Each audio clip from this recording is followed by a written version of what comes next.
Gue nggak keterima UMPTN.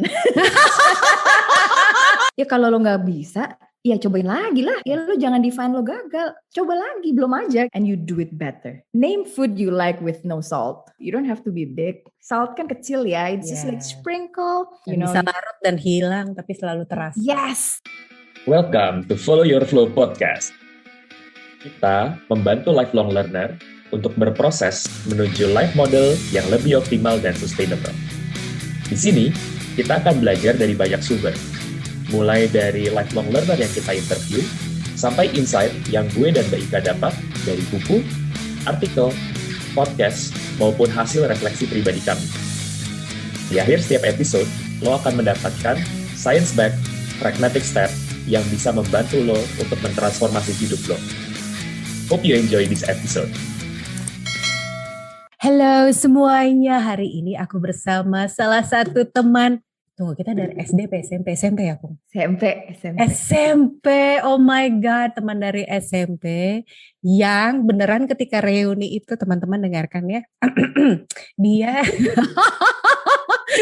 dia orang paling pintar. That was a surprise, like come on. I was like, what? Really me? Mungkin juga top of mind karena mungkin itu bukan yang paling pintar atau mungkin lebih pintar di antara yang lain, tetapi juga yang paling dikenal dan juga paling baik hati. Jadi kombinasi itu yang membuatnya sangat top of mind.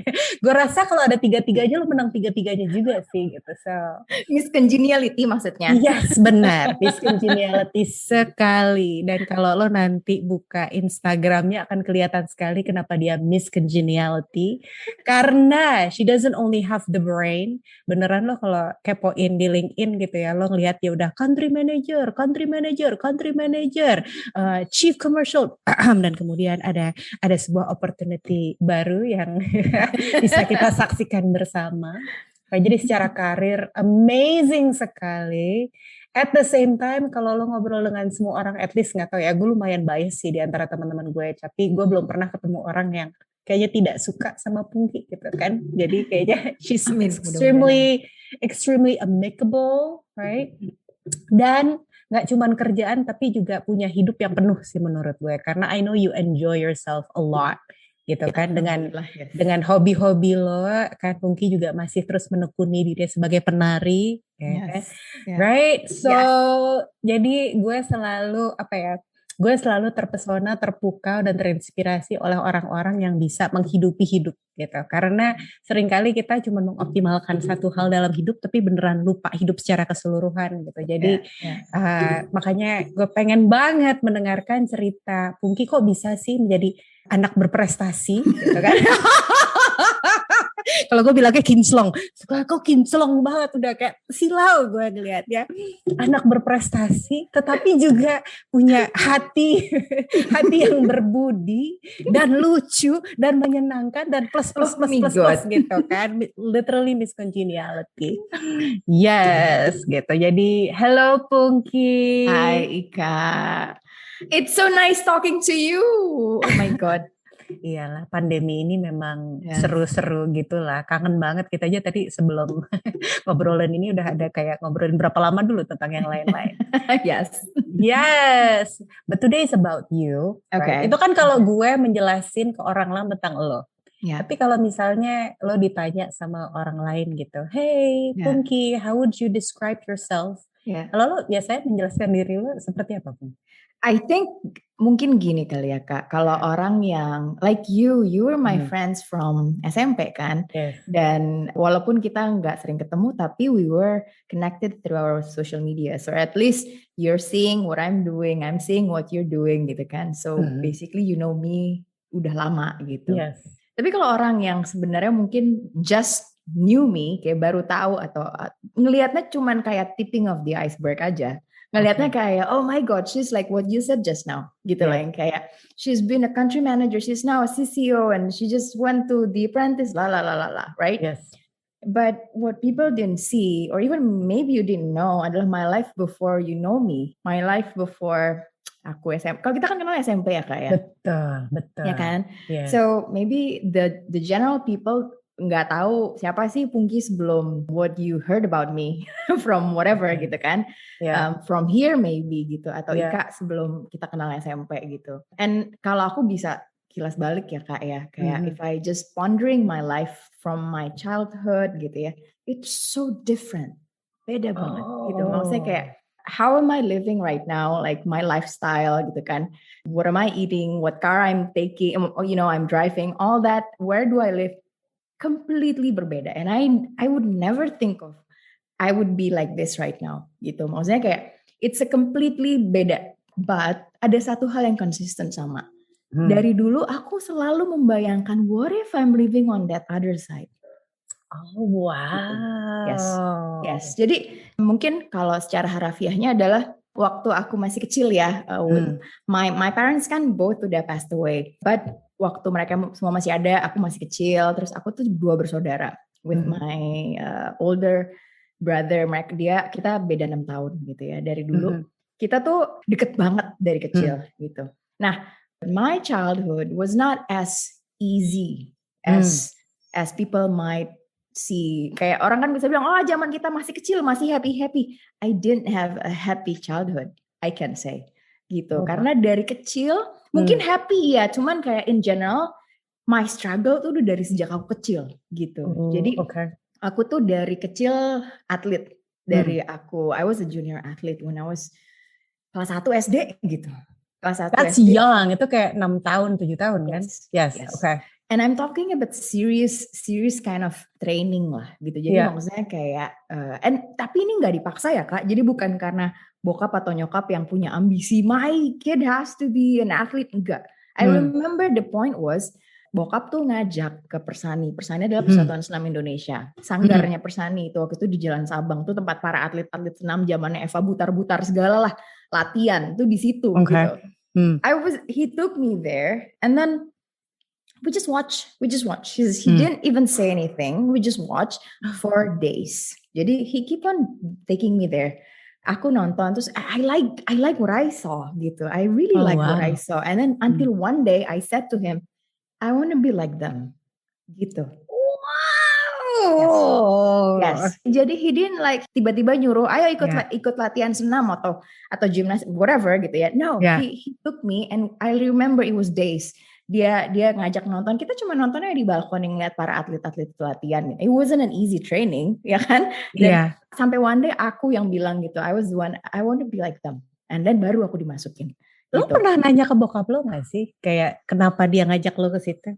No. Jadi gini, waktu kecil, of course gue nggak kepikiran untuk nanya lah ya.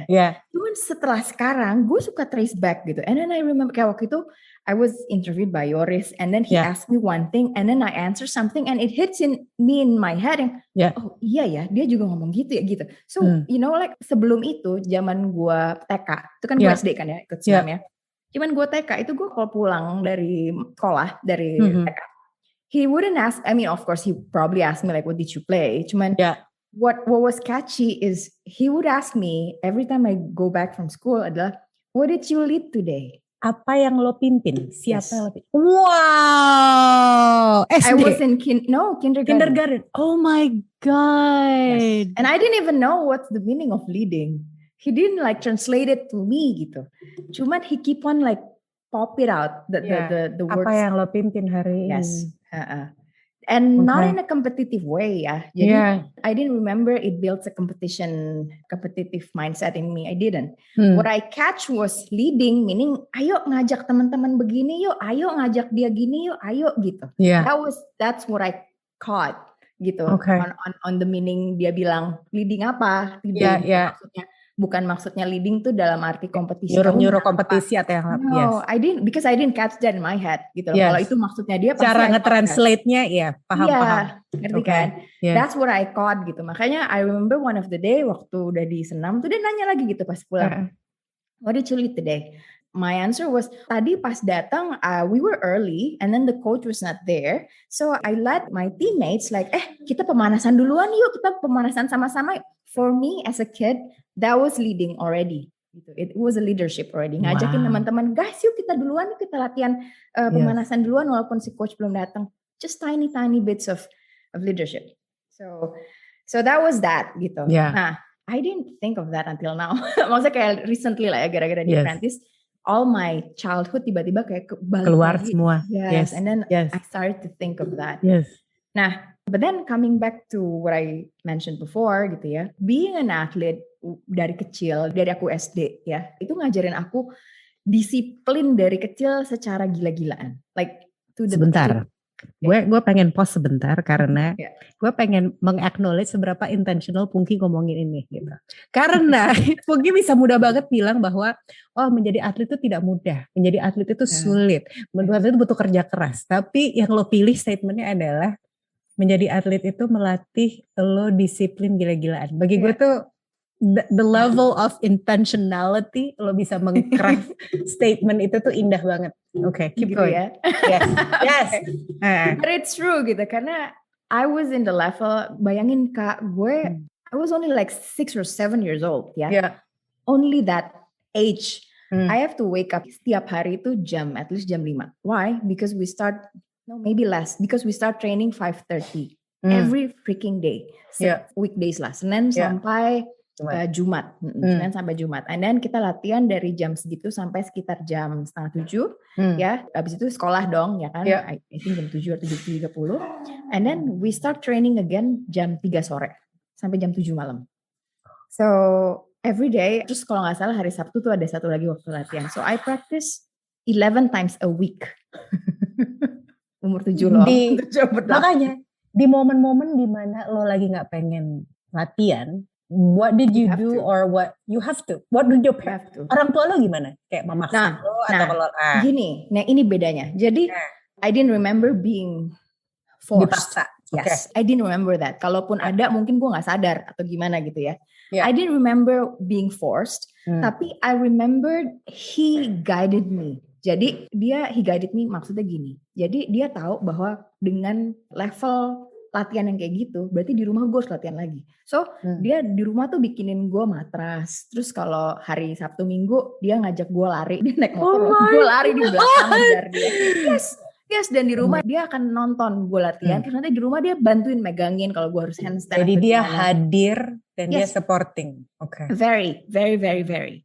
Nah, tapi satu hal yang kemudian gue ngeh bahwa he didn't force me adalah ketika gue kan stres kayak Kak ya. Karena if you ask any athlete gymnastic that moment, pada tahun itu tuh beda cara trainingnya dengan sekarang. Dulu tuh military banget lah gitu ibaratnya. If you talk to Eva Butar-Butar sekarang or siapalah yang zaman dulu itu, they will all tell the same. Because I met them, udah tua. Jadi kita sempat ketemu gitu dan some of them experience the same trauma atau stress gitu.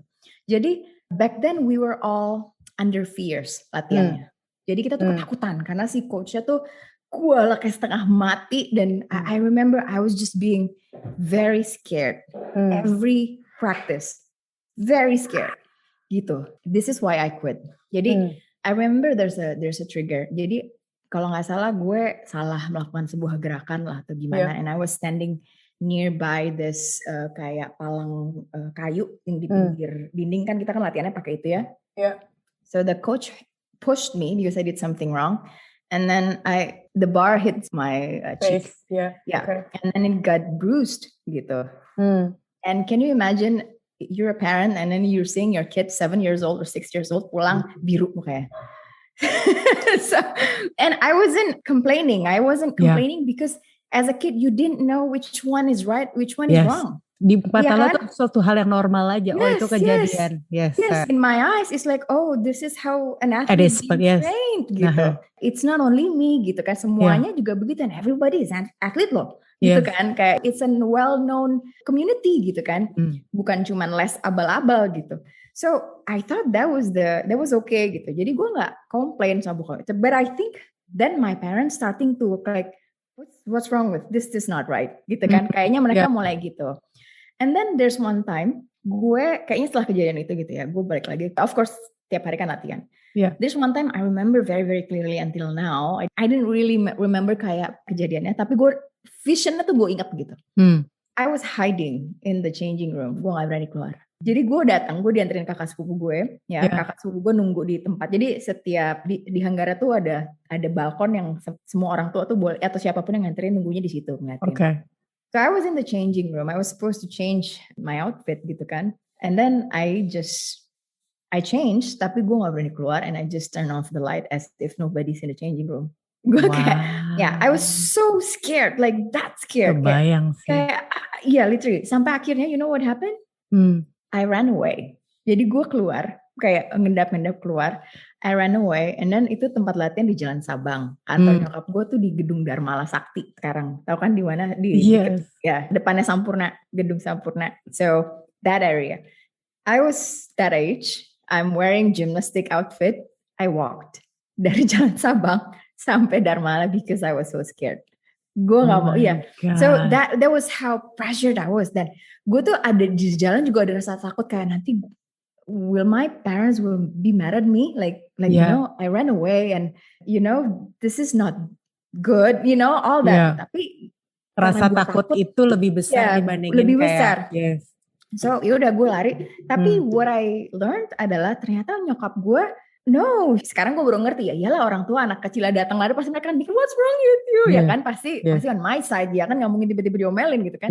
But that moment I didn't know that it's okay gitu. Betul. That moment gue ada rasa takut pas gue ke nyokap gitu, nyokapnya kayak what's happening? So, gue just like I don't want to go there, I'm scared gitu kan. Terus udah and before I remember bokap gue datang gitu. Kayaknya mungkin nyokap nelfon bokap, terus bokap datang, terus and you know what? Abis itu udah mereka bilang, if you don't want to go there anymore, that's fine. And I stopped. So that's how I quit. Jadi I think it builds up. It builds up di mana gue udah takut banget kayak I didn't even ask, I wanna stop. I just ran away. Saking takut and I was hiding. Can you imagine gitu anak kecil umur 7-8 tahun. And then dari situ bokap gue and then there's this funny story sih. Abis itu kayaknya gue ceritain tuh sampai sekarang gue ceritain kakak gue. After that incident, my dad was actually datang ke sanggar senamnya and he was so mad and so mad. Dia jalan ke tengah latihan, tengah hanggar di mana orang tua di atas, terus si coachnya adalah satu coach yang super galak ini di tengah, terus yang lagi latihan dia datang jalan loh ke tengah, terus he was like, what did you do to my daughter? La, la, la, la, la, la. And you know what? All the parents were like clapping their hands. I bet. Yes, I bet. Oh so, my God. I mean, yes, I didn't see that. Tapi I was told. Dan lo baru tahu itu ketika lo dewasa? After. Kakak gue yang cerita gitu. And my kakak sepupu juga yang cerita gitu. So, I mean, from that story, I realized bahwa first they didn't force me, but they triggered me only gitu kan. And then when me as a self udah gak bisa kayak my initial reactions was running. That means kan benar-benar udah gak bisa coping ya. Betul. I didn't even say gue mau berhenti gitu. Because I didn't want to quit. But my psychological mind, all that udah gak bisa gitu.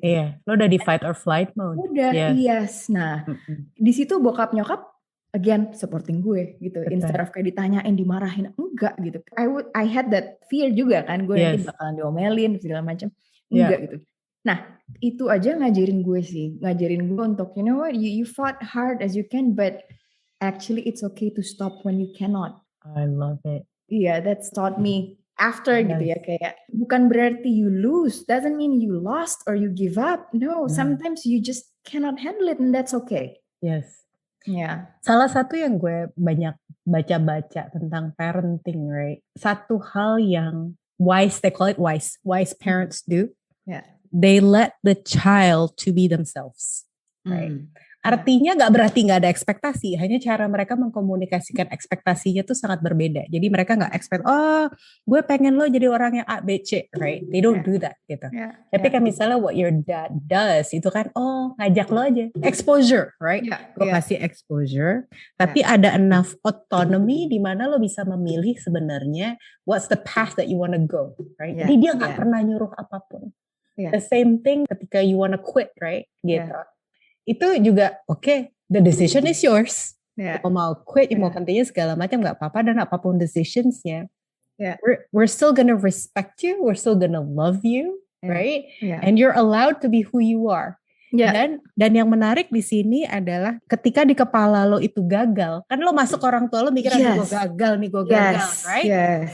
And this is such a great first experience di mana lo punya a meaning towards gagal. Mungkin kalau misalnya cara orang tua lo ngerespon gak kayak gitu, lo pikir oh gagal tuh salah, right?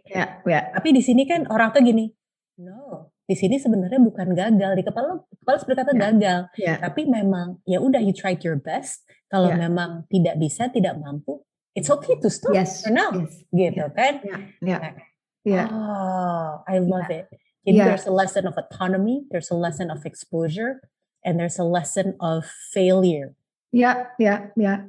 Jadi itu yang gue inget, maksudnya I never remember being forced. I never remember being like, you know, like being told, oh you're wrong, you quit. Nah, karena levelnya udah atlet kan, gitu. Maksudnya kayak you quit. Itu tuh saat itu gue lagi disiapin untuk ikut SEA Games. So it was already on that level gitu. Jadi that's why sebenarnya fear gue gede banget untuk lari waktu itu gitu loh, untuk kabur gitu. Karena kayak I'm gonna blow up everything here gitu kan. Kebayang sih. Iya. So and as a parent pasti sebenarnya mereka punya expectations lah, ya kan. After all this sacrifices of them. Dan investment, semua investasi yang dimasukkan ke situ. Exactly, ya kan. Jadi, but then that's what I learned bahwa, kok mereka nggak, gue inget loh, gue ada, as a child, I was like, huh, really? They're okay with this? Gitu, kayak, really? And, but then, terus dari situ, nyambung nih, my attitude, my behavior dari keatletan yang sebelumnya, yang disiplin, kerja keras, itu tuh jalan terus sih Kak, gitu. Jadi, I stop being an athlete, but then it doesn't stop me acting like an athlete. Gitu kan? Nah, itu. Karena you already have an identity of an athlete. Yes. Dan dari kecil, jadi gue kayak udah kelatih juga, oh this is how you supposed to be if you wanna achieve something. Gitu loh. Ya kan? Dibarengin sama bokap gue yang tadi gue cerita waktu di TK ngajarin tentang leadership. Nah, now if you ask me, how did you learn about leadership? I didn't know. Tapi gue inget dari SD, itu gue sering banget jadi ketua kelas. I didn't know how. Beneran. I didn't know how. Kalau tanya, emang gimana? Did you like try to, like mingle? No. It was unconscious. Unconscious. Beneran. Kayak I just always got picked to be somebody leading something gitu. And I don't know how. Kayaknya itu gara-gara TK gue udah di-instill on leadership. Jadi my natural behavior atau the way I interact with people mungkin they see me as she has a leadership potential or whatever, I don't know. Cuman that's what always happened to me. Gitu dari SD. Dan mungkin juga sampai mungkin nggak tahu beberapa tahun terakhir di mana mungkin sampai lo kerja ya, you haven't really defined what leadership means to you. It's almost like, gue akan coba semua behavior ini karena satu dari peratletan, right? Yang satu lagi dari bokap gue leading. Ya udah gue coba-coba aja terus kan selama dan jadi kayak merasa ada yang kurang kalau ada idle leadership gitu. Gue ngerasanya gitu. Jadi maksudnya kayak there's no leaders misalnya gitu ya, lo dicemplungin di sebuah team or whatever you call it, yang there's no hierarchical misalnya, and then we are supposed to do something misalnya gitu ya, but then there's no one taking charge.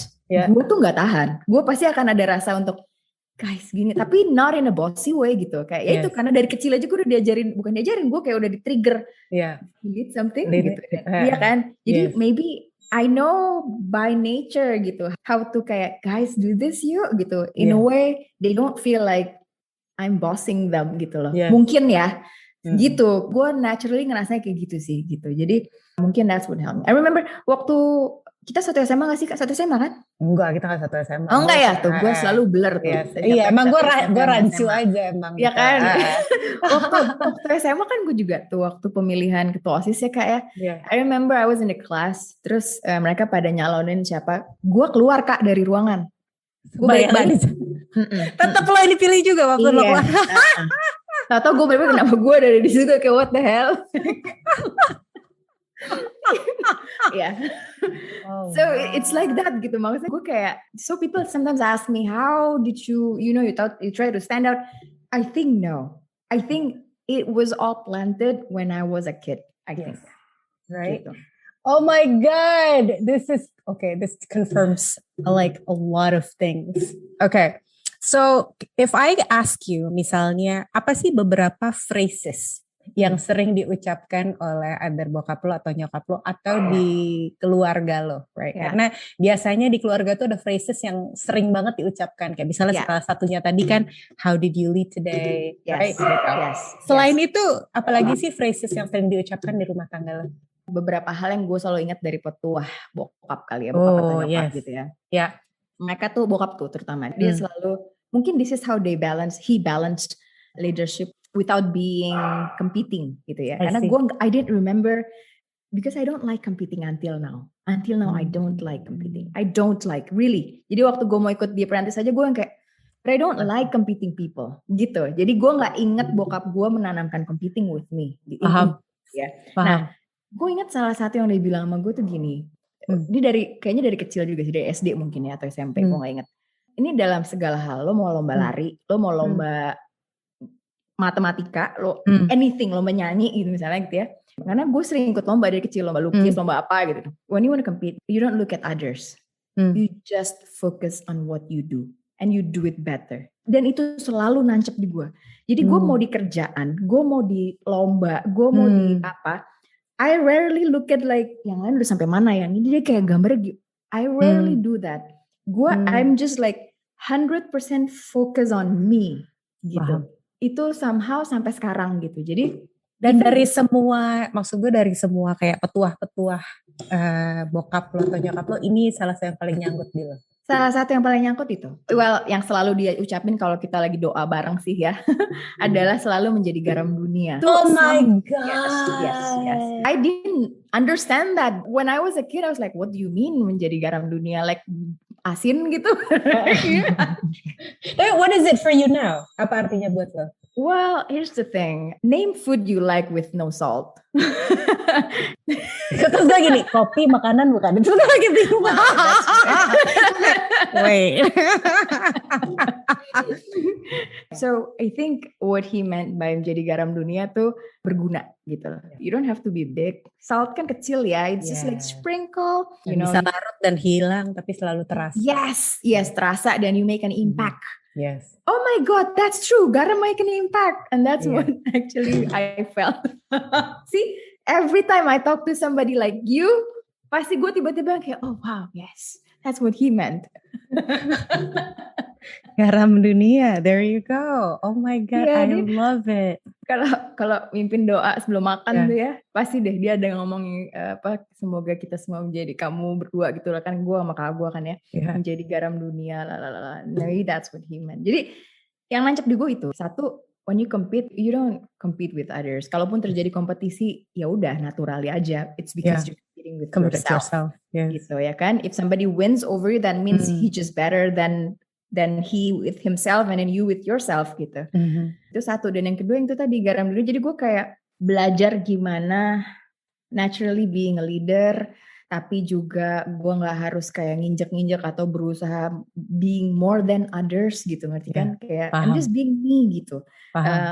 I don't have to be more than you or somebody else's gitu to perform misalnya. Sama ya itu gimana gue bisa berguna. Jadi sekarang itu gue pegang Kak. Jadi gue kalau di kantornya, gue jadi country manager, di kepala gue adalah posisi gue tuh ngebantuin tim gue. Itu di kepala gue. Gue selalu bilang sama tim gue, I'm here because of course kita punya tujuan, kita ya whatever you call it lah ya, KPI itu ya. Cuman I'm here to support you. Gue merasa that's my role gitu. Dan itu mungkin maksudnya adalah garam, ya kan? Kayak nambahin.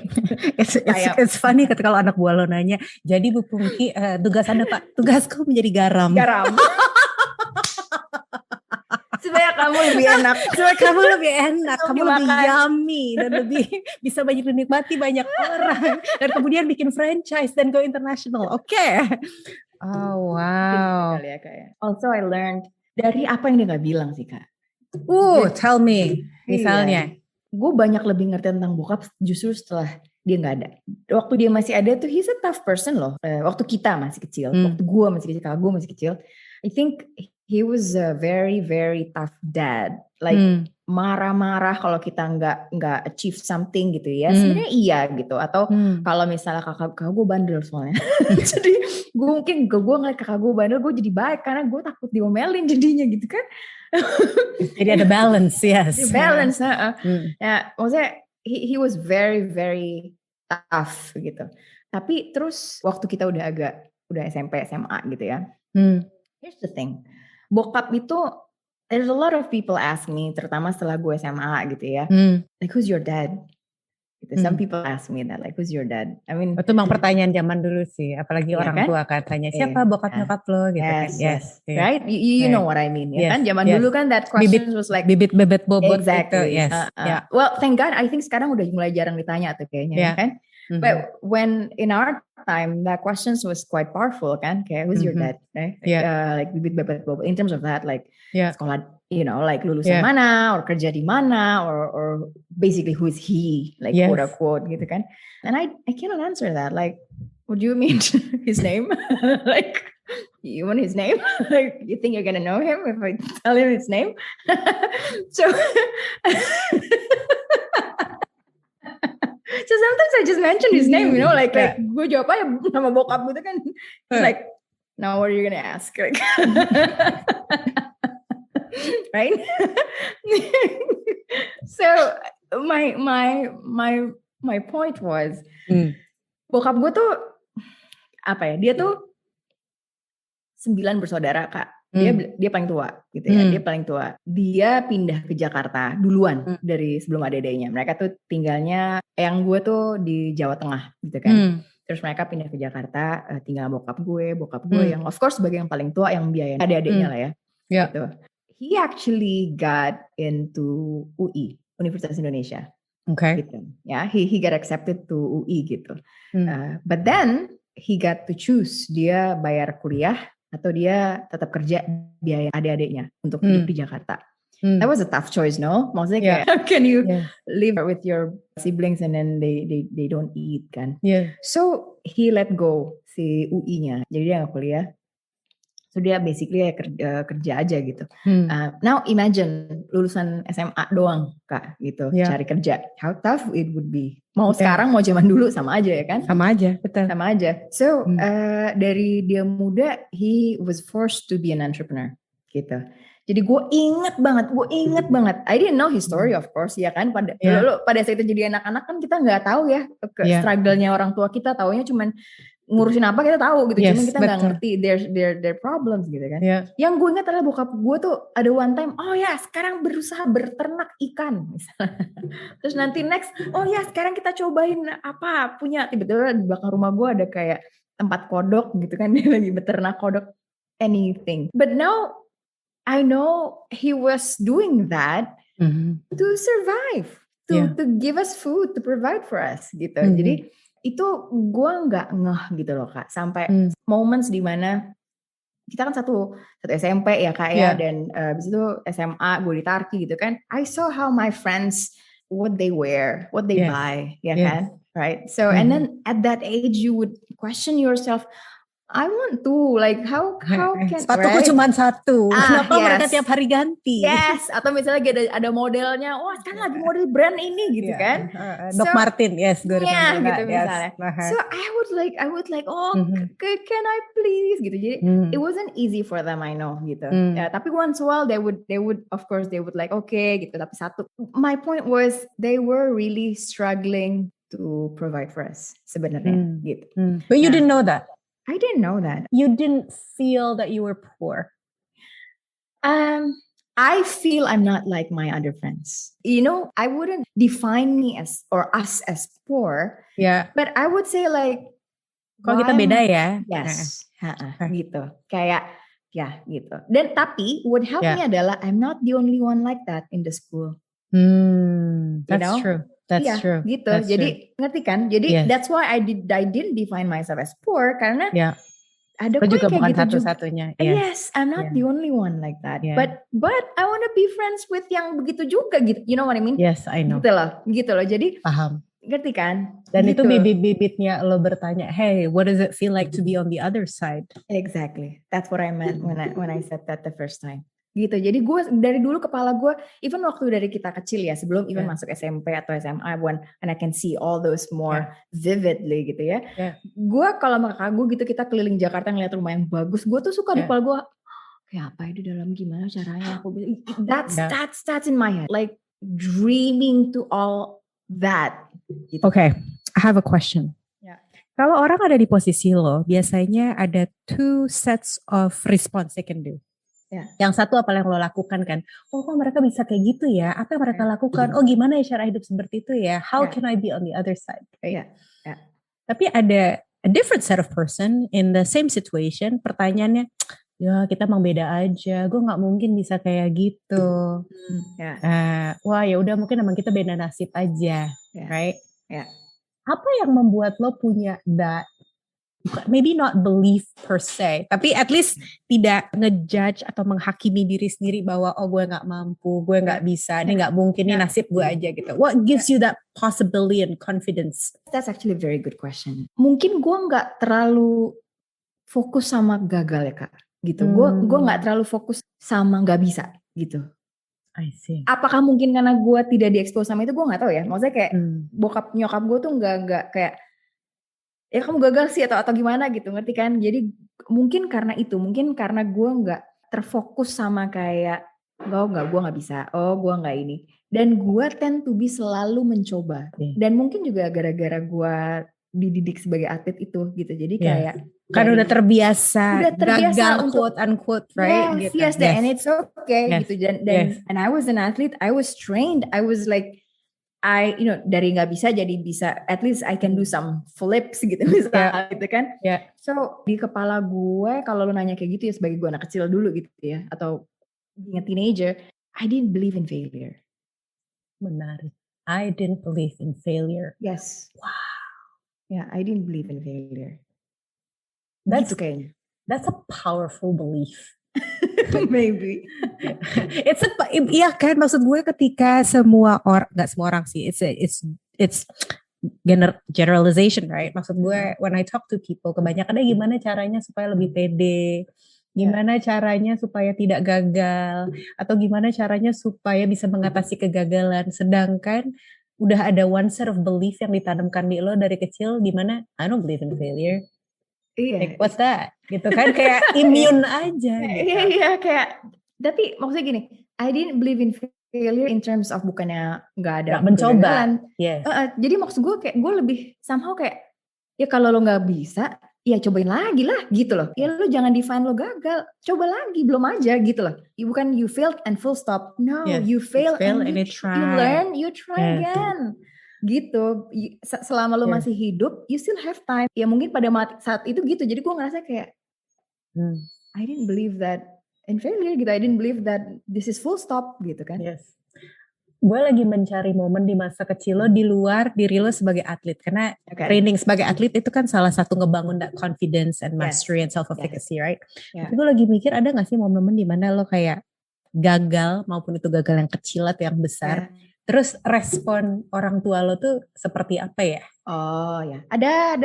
Gue nggak keterima UMPTN.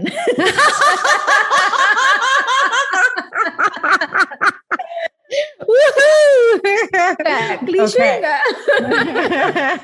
I love it. Okay. Yes, I mean pada masa itu apalagi ya kan, pada masa itu semua orang tua pasti pengen anakku UMPTN lah gitu kan, mau di Jakarta ataupun di Bandung atau di mana namanya UGM apapun lah, yang penting judulnya PTN ya kan. I didn't get in gitu. Dan ya mungkin gue juga naruhnya yang teknik industri TB gitu kan, atau apalah gitu. Harus tinggi atlet. Iya. Exactly. I didn't live in failure gitu kan. Like what is that? I'm just gonna try. But I didn't get in gitu. Jadi karena gue gak akan nyebutin karena apa ya. Karena gue gak pernah merasa gue pinter kak. Beneran deh. Makanya waktu kemarin tadi lu bilang bahwa kita reuni SMP gue dapet the brain, I was like, what really? Gitu. Kayak I never feel like I don't know. I mean kayak logically yes, mungkin I'm very logic, iya gitu. Ya, jadi tapi kalau pinter dalam hal sekolah, pinter gitu, enggak deh kayaknya. Mungkin gue ranking itu cuma SMP gitu. Setelah SMA gue gak pernah lagi tuh ranking 10 di bawah 10. Gue aja gak pernah inget gue ranking berapa. Nah, kan? Jadi I mean to get an UMPTN gue juga sebenarnya sih pada saat tes juga gue udah yang kayak aduh ini susah amat gitu kan. So I didn't get in and for them it's okay. Tapi ada momen sih Kak gitu, maksudnya kalau gini, yang gue notice dari bokap padahal dia akan marah kalau gue gak disiplin atau gue do something off track. Itu dia pada saat gue sekolah ya. Jadi misalnya pulang sore gue gak bilang gue kemana gitu. Wah itu dia bisa marah setengah mati. Atau enggak gue waktu itu ikut les apa terus tiba-tiba di kartu lesnya kok ada yang gak masuk. Wah itu dia bisa marah luar biasa. When you are tidak responsible terhadap what you're supposed to be responsible of. Yes. Jadi itu dia marah banget. Marahnya tuh banget gitu sampai gue takut. Cuman dia gak pernah marah karena result gue jelek gitu. Dia marah karena values, tapi dia gak malah karena result. I like it. Iya. Wow. Gila dia value driven banget ya bokap lo. Sangat, gue gak tahu. Dia iya. Makanya gue juga kayak he is, I don't know how he become like that sih. That's how he made me. That's amazing. Yeah. Okay. So back to your questions. Waktu UMPTN I didn't get in. Yeah. And they were okay gitu. They were okay. Okay-nya maksudnya ada statement yang mereka katakan ke lo kah? Like kayak misalnya, oh it's okay. Do they say that? I didn't remember. So for me it's not marking. Gak ada reaksi ya? Okay. Yeah, maksudnya I didn't remember. Mungkin ada kali ngomong apa. Cuman if it was hurtful, pasti gue ingat. Pasti lo ingat, betul. Tapi karena it was like sly, I didn't remember gitu. Jadi kayak I didn't remember it was not something that hurt me gitu. Paham. Jadi was that moment emotional for you? Tidak terima di UMPTN atau biasa aja? Gue lumayan, karena gue sebenarnya waktu itu pengen banget di Bandung gitu, dan terutama waktu itu gue pengen banget ITB gitu. Jadi gue ada kecewanya lah. Tapi ternyata gue emang gak bodoh-bodoh banget sih gitu. Gue keterima di Trisakti, keterima di Unpar. Emang begini nih. Jadi gue masih ya udahlah, Unpar deh teknik industrinya nggak apa-apa. Enggak kok, nggak bego-bego banget. Sangat. Yes. Oh wow. Okay. So I mean SMA gue bisa bilang gue nggak ranking amat gitu kan ya. Nggak ranking sama sekali lah, 20-an something ke atas selalu. Terus gue nggak di PTN. Walaupun gue apply gitu kan, gue nggak dapet gitu. Terus di Unpar teknik industri pun ya gue lulus sih. I wasn't the brightest in the class gitu ya di angkatan gue gitu. But I always good in organization selama gue di kuliah gitu loh. Dan again my leadership is always somehow people kayak ngelihat aja padahal lo sendiri. Dan gue lama-lama mulai natural. Gitu. Jadi gue ngelihatnya jadi lebih ke arah there's a way. I'm a very logical person kayaknya juga, jadinya I don't stop in nggak dapet gitu. Gitu. Iya gitu kali ya Kak. Itu juga belief yang menarik sih bagi gue. Maksud gue kalau gue boleh mengoptimalkan satu belief yang pengen gue tanamkan, gue gak tahu sih misalnya di anak gue atau di orang lain, right? Apakah belief itu kayak misalnya, hey, there's always a way, right? Gitu. Ada kok jalannya gitu kan ya. Jadi itu yang akhirnya membuat lo lebih immune terhadap failure dan kegagalan, right? Itu juga mungkin yang membuat lo, gue gak perlu membandingkan ke orang lain atau karena pasti ada jalannya juga gitu kan. Tinggal mungkin jalannya berbeda juga, right? Nah, itu di-couple dengan the leadership values, hanya dengan bertanya, how did you lead to that? Menurut gue tuh powerful banget sih, powerful banget gitu. Even kalau kita masing-masing bertanya itu aja ke diri kita sendiri, tapi nggak tahu ya kalau umur sekarang kali nanya gitu kayak apa sih gitu? Apa sih aneh banget? 5 tahun, 6 tahun gitu kan, itu mungkin jadi nyangkut. And then after that, more and more struggle comes in my life gitu. Kayak bokap dan when sick, very very sick, to the point yang gak bisa kerja gitu kan. Jadi even gue bisa sekolah, akhirnya gue kan S2 sempat keluar kan Kak. Itu tuh juga gue bisa sekolah di luar tuh karena gue punya student loan. Jadi with my own way gitu. Jadi gue sempat ikut organisasi CISV. Gue berapa kali ke Amerika ikut kegiatan itu. Jadi gue kenal somebody di sana, dan dia yang jadi garantor gue untuk student loan kayak gitu-gitu loh. Jadi I find my way gitu. I find my way karena gue mimpi, yang tadi gue bilang, gue ngebayangin gimana sih bisa sekolah di luar gitu loh. But I know my parents wouldn't be able to pay me, nggak akan bisa gitu. Orang gue sana aja naik pesawatnya, I think my dad borrowing from his brother gitu kan. Jadi they were giving me ways the way they can. Tapi gue tahu gue nggak bisa berharap banget dari mereka to get into what I dreamed of gitu. Paham. Jadi I try to find a way. Walaupun kalau tanya, emang lu tahu akan bisa dapat gini? Maksudnya gini, apa? Nggak tahu. Cuman gue ngejalanin aja gitu loh. You know, gue ngejalanin. Ini tahu-tahu jalannya kebuka. Tahu-tahu connect the dot gitu. Oh, you know what? Garantor harus ada orang Amerikanya. Oh, you know what? I know this person gitu loh. Jadi somehow hidup gue kayak udah serius yang gue ngejalanin itu, jalanin aja dulu. Nanti ini pasti ada sesuatunya sama yang nanti nih gitu. Itu selalu Kak gitu. Dan speaking about again tadi yang lo bilang pernah gagal enggak, UMPTN itu cuma one small things lah. Habis itu kan gue sempat bikin bisnis and it fail gitu kan. But again, I didn't define myself as a failure ketika gue gagal dalam berbisnis juga gitu. Pasti abis itu gue ada kayak naik kelas. Karena tuh ngebuka jalan-jalan yang lain juga. Yang lain dan gue jadi belajar gitu. Jadi now when I became, or even before ini deh, waktu gue jadi country manager, gue bener-bener kayak waktu saat gue punya bisnis sendiri gitu loh Kak. Jadi then I learn kan, ngerti kan gitu. Jadi yang kayak tadinya dulu gue gak ngerti finance Kak, gue selalu define myself, oh gue marketing person, or I'm you know the creative ones gitu, not the financial ones gitu kan. Gak bisa, begitu lo punya bisnis ya semuanya jadi sana. Benar. Kagak bisa lo tiba-tiba gak peduli finance ya kan. Nah, dan gue banyak kehilangan Kak. Banyak kehilangan itu juga ngajarin gue untuk makin flowing ya gitu. Jadi makin yang tadinya gue bilang I didn't believe in failure, dan dengan banyak kehilangan, banyak kayak digampar-gampar sama Tuhan lah. Gue juga jadi belajar untuk how to flow gitu. Waktu lo jatuh, mungkin bukan failed, tapi lo jatuh. Waktu lo jatuh, lo mesti gimana sih gitu untuk lo bisa tetap flow aja, jangan berhenti flow gitu. Gitu sih. Berasa parkour banget gak sih belajar jatuh? Bener. Right gitu, karena jatuh tuh kan sakit ketika lo tidak tahu cara jatuh yang benar, right? Benar. Tapi kalau lo udah belajar jatuh gitu, and itu kan butuh momentum kan? Betul. Nih jangan lo jago parkour ya Kak? Enggak sama sekali sih, lebih sering kesandung gue. Kesandung terus pakai jurus parkour, wow. Itu lebih canggih sih. Terus kesandung atau dia salto gitu. Andai kan. Waktu kecil gue balet ya, jadi nyokap gue selalu bilang, kenapa ya nak, kamu kalau balet tuh elegan sekali, tapi begitu jalan kamu kesandung terus. Harus lu bilang mah, karena kalau balet pakai pointy shoe. I'm gitu more balance. Asli, it's all in the shoes. Biasanya aku kan nyeker-nyeker aja. Oh gosh. Okay. Let me ask you a little bit about life. Life menurut lo adalah, life is ...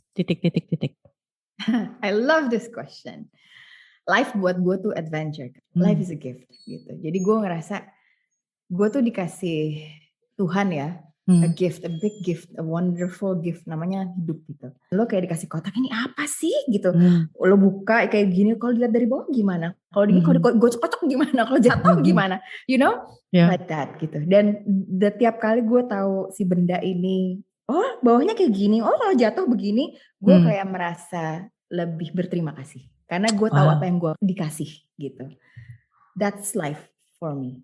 Wow, so much gratitude. Jadi ada riset yang bilang bahwa orang-orang yang paling beruntung di dunia, adalah orang yang punya dua kualitas ini. Satu, they have a clear vision and goal where they want to see their life to be at. Tapi the second part is juga extremely grateful untuk kondisi mereka saat ini gitu. So I think it makes sense ketika lo bilang, jalan gue selalu dibukain gitu kan. Walaupun gue juga banyak ditampar-tamparin atau ditorong-dorong sama hidup gitu kan. But itu semua ngebukain menjadi hidup yang lebih baik lagi. So, you know, you've been extremely lucky in your life. Oh wow, I didn't realize that when you say that. But so good. Okay. Kalau lo one day punya anak, if there is one skill. One skill you want your son or daughter to be really good at, right? What would that skill be? Oh, wow. This is a very powerful question. I would love to have a kid one day, and I've been thinking about what is gonna be gitu. Maksudnya kayak, wow. Can you repeat again a question? Saking gue. Kalau ada satu skill, keterampilan, ya yang menurut lo, I want my son or daughter to be really, really good at this. What would that skill be? Gila, susah banget ini. Gue mikirnya kayak mulai udah kayak terlalu filosofikal gitu. Terus can I come back to you gitu. Gue kayak barusan dari filosofikal terus tiba-tiba ini masih anak kecil gitu. I don't know how to explain this, tapi to face what he's facing. Gue gak tahu gimana cara, what's the word ya Kak ya. Cuma to face what he's facing, misalnya gini, misalnya dia jatuh gitu ya, misalnya dia masih kecil dan dia jatuh gitu ya. I would love to teach him or her how to face dia jatuh, sakit lututnya, luka gitu, tanpa harus ada gue misalnya. How to face that on himself. In anything. Atau misalnya dia di sekolah dikatain gitu ya, sama teman sekolahnya. How to face that tanpa gue hadir gitu, tanpa gue atau ada ibu guru yang kayak ngasih tahu mesti caranya gimana dan lain-lain. Yes. I don't even have a word for that. Yeah, exactly. I don't even have a word for that. Tapi yes. I really like that. Yeah, because I think that's going to be a key beneran untuk ngajarin dia how to face life. Dari kecil. Karena itu kayak a combination of a few things, right? Combination of kayak critical thinking, how to solve the problem. Tapi juga that emotional and then empathy, processing and empathy, right? It's a bunch of things together. Yes. I really like that. That tells me a lot about the value that you have. So, wow! Oh my God! Well, that was a very good question. Thank you. Write that down. Thank you. Well, I learned a lot today. Gue yakin kalau kita lanjutin ngobrolinnya bisa kayak sejam 2 jam lagi. Ya, sampai besok. I would love to continue though this discussion dari angle-angle yang berbeda. But terima kasih Pungki. Nama asli Paulina Purnomawati. Iya, agak-agak belok. Gak apa-apa. Kalau orang-orang pengen mengenal lo lebih banyak, lebih jauh, mereka bisa connect lo lewat mana saja? Easiest is in Instagram. My Instagram is @paulinapungki. Or I have a website now. sudah influencer sejati sekarang. Yay, aku bangga. I was told to have a website, so I love it. Yes. So I have a website right now, paulinapurnomawati.com, which is my name. But I mean the easiest way to connect, to communicate, or even to flow with me, Instagram. Yes, thank you for sharing us your... I thank you, Kak. Oh my God. It's really good talking to you, beneran. You have a very good questions yang, like I said, sometimes kalau di interview tuh kadang-kadang gue malah, I learned more. Thank you so You're much. welcome. Terima kasih semuanya. Sampai ketemu lagi in the next session. Thank you banget ya udah dengerin episode kita kali ini. Kalau lo suka sama konten ini dan merasa kalau lebih banyak orang perlu mendengarnya, please share this to your network. Karena itu akan membantu mereka untuk menemukan konten ini dan mentransformasi hidup mereka. Jangan lupa juga untuk follow kita di Instagram, karena setiap harinya kita akan post bite-size content untuk merefresh apa yang teman-teman sudah pelajari di podcast ini. Check out our Instagram @followyourflow.id. Terakhir, ada free course di website kita, yaitu tentang setting up your minimum viable priority, di mana lo bisa memahami prioritas hidup lo dan cara yang lebih konkret untuk mencapainya. Yuk, dapatkan akses di course-nya dengan check out our website di www.followyourflow.id.